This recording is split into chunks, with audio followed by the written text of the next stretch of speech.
what would you say to someone who's silently suffering? Any piece of advice we can close out with that you can give to someone who hasn't reached out, who's afraid to talk to someone silently suffering, give them a piece of advice for me. If you want to go first, Keisha. I'll go first. Okay. You're not by yourself. You are looking at somebody who's been there. In I had postpartum depression. I had other issues that, caused me to be depressed. I have a chronic health condition.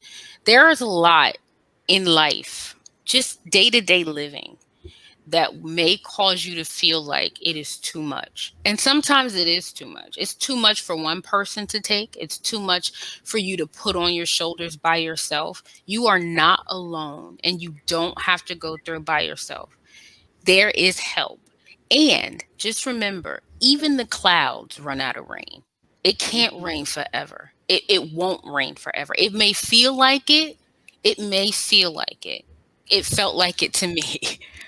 But it won't. And there is help, and you can feel better. You can feel better. Tier one.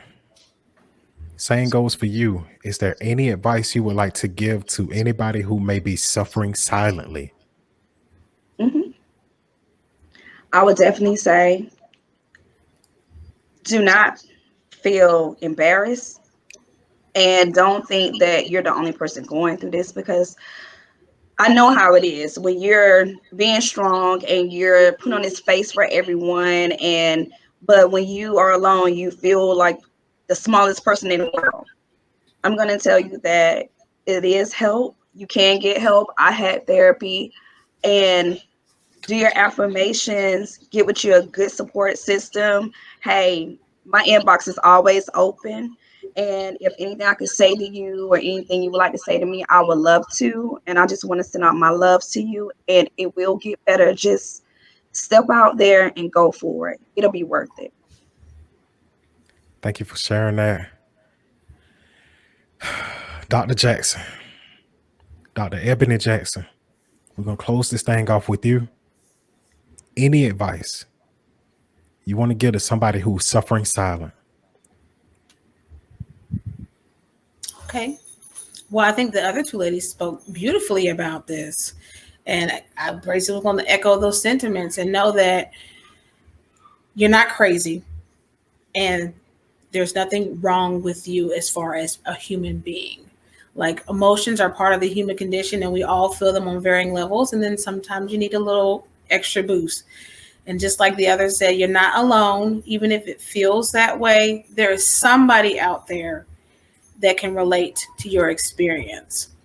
And so don't feel like you have to do this all on your own.